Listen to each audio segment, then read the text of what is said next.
West Africa, our troops, our scientists, our doctors, our nurses, our healthcare workers are rolling back Ebola, saving countless lives and stopping the spread of disease.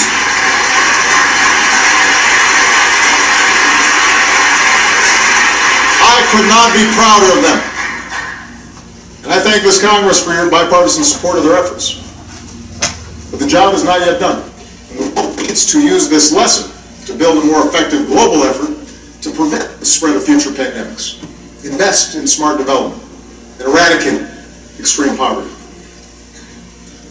In the Asia Pacific, we are modernizing alliances while making sure that other nations play by the rules in how they trade, how they resolve maritime disputes, how they participate in meeting common international challenges like non-proliferation and disaster relief. And no challenge poses a greater threat to future generations than climate change.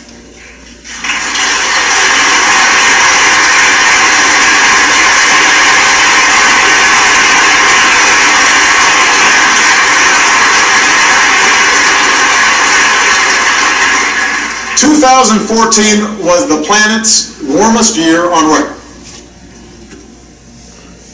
Now, one year doesn't make a trend, but this does. 14 of the 15 warmest years on record have all fallen in the first 15 years of this century. I've heard some folks try to dodge the evidence by saying they're not scientists, that we don't have enough information to act. Well, I'm not a scientist either. But you know what? I know a lot of really good scientists at NASA and at NOAA and at our major universities. And the best scientists in the world are all telling us that our activities are changing the climate. And if we don't act forcefully, we'll continue to see rising oceans, longer, hotter heat waves, dangerous droughts and floods, and massive disruptions that can trigger greater migration and conflict and hunger around the globe. The Pentagon says that climate change poses immediate risks to our national security. We should act like it. And that's why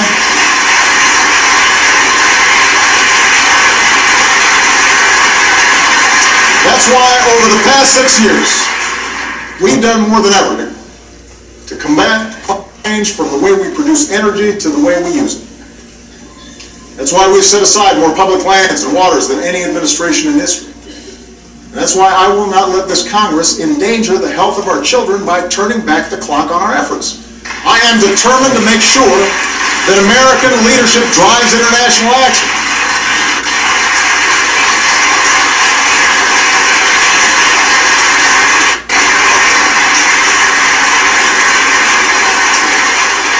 In Beijing, we made a historic announcement. The United States will double the pace at which we cut carbon pollution, and China committed for the first time to limiting their emissions. And because the world's two largest economies came together, other nations are now stepping up and offering hope that this year the world will finally reach an agreement to protect the one planet we've got. And there's one last pillar of our leadership, and that's the example of our values. As Americans, we respect human dignity even when we're threatened, which is why I have prohibited torture and worked to make sure our use of new technology like drones is properly constrained.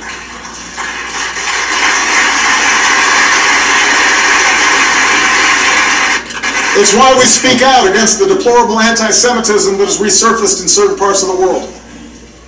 It's why we continue to reject offensive stereotypes of Muslims, the vast majority of whom share our commitment to peace.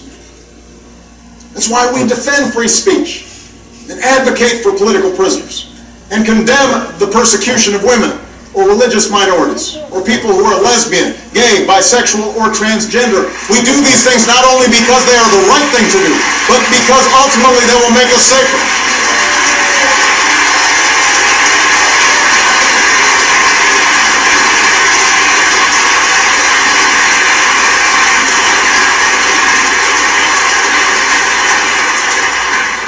As Americans, we have a profound commitment to justice. So it makes no sense to spend $3 million per prisoner to keep open a prison that the world condemns and terrorists use to recruit. Since I've been president, we've worked responsibly to cut the population of Gitmo in half. Now it is time to finish the job, and I will not relent in my determination to shut it down. It is not who we are. It's time to close Gitmo.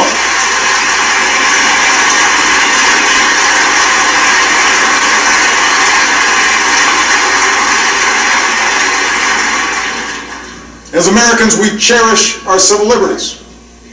And we need to uphold that commitment if we want maximum cooperation from other countries and industry in our fight against terrorist networks. So while some have moved on from the debates over our surveillance programs, I have not. As promised, our intelligence agencies have worked hard with the recommendations of privacy advocates to increase transparency and build more safeguards against potential abuse. And next month, we'll issue a report on how we're keeping our promise to keep our country safe while strengthening privacy. Looking to the future instead of the past. Making sure we match our power with diplomacy and use force wisely. Building coalitions to meet new challenges and opportunities. Leading always with the example of our values. That's what makes us exceptional. That's what keeps us strong. That's why we have to keep striving to hold ourselves to the highest of standards, our own. You know, just over a decade ago, I gave a speech in Boston where I said there wasn't a liberal America or a conservative America, a black America or a white America, but a United States of America.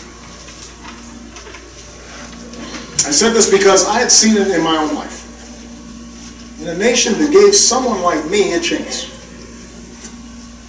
Because I grew up in Hawaii, a melting pot of races and customs. Because I made Illinois my home.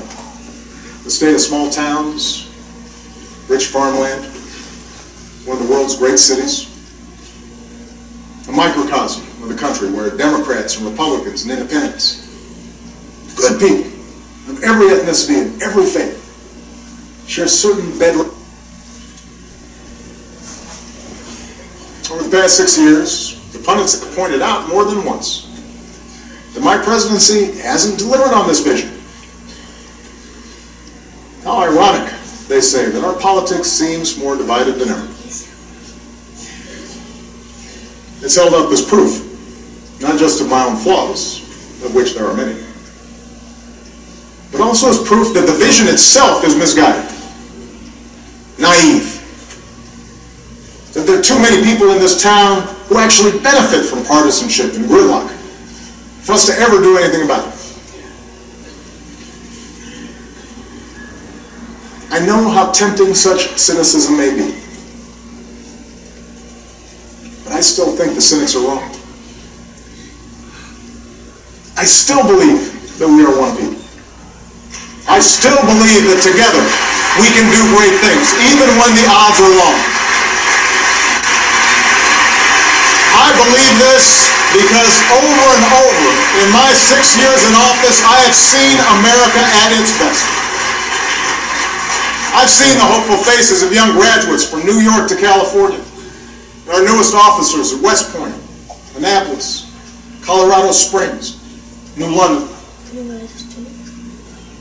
I've mourned with grieving families in Tucson, in Newtown, in Boston, in West Texas, in West Virginia. I've watched Americans beat back adversity from the Gulf Coast to the Great Plains, from Midwest assembly lines to the Mid-Atlantic seaboard. I've seen something like gay marriage go from a wedge issue used to drive us apart to a story of freedom across our country, a civil right now legal in states that 7 in 10 Americans call home.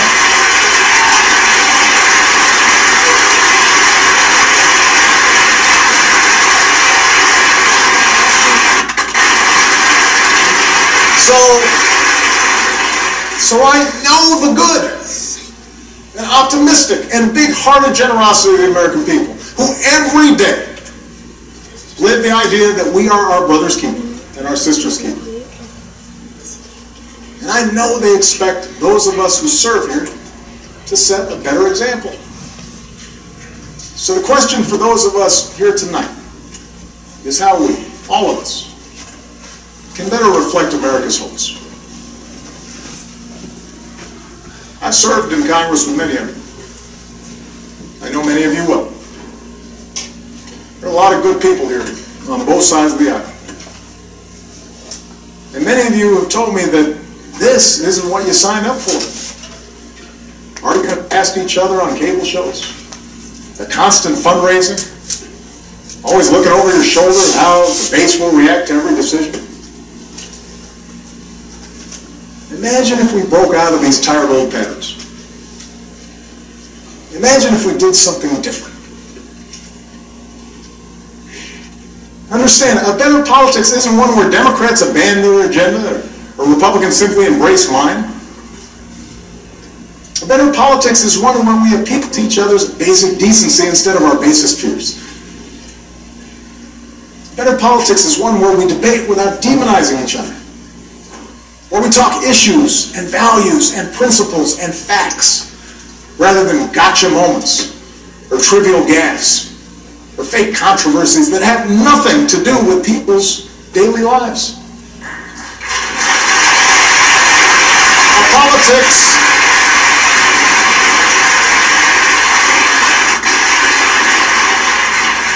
A better politics is one where we spend less time drowning in dark money for ads that pull us into the gutter and spend more time lifting young people up with a sense of purpose and possibility, asking them to join in the great mission of building America. If we're going to have arguments, let's have arguments, but let's make them debates worthy of this body and worthy of this country. We still may not agree on a woman's right to choose, but surely we can agree it's a good thing that teen pregnancies and abortions are nearing all-time lows and that every woman should have access to the health care that she needs.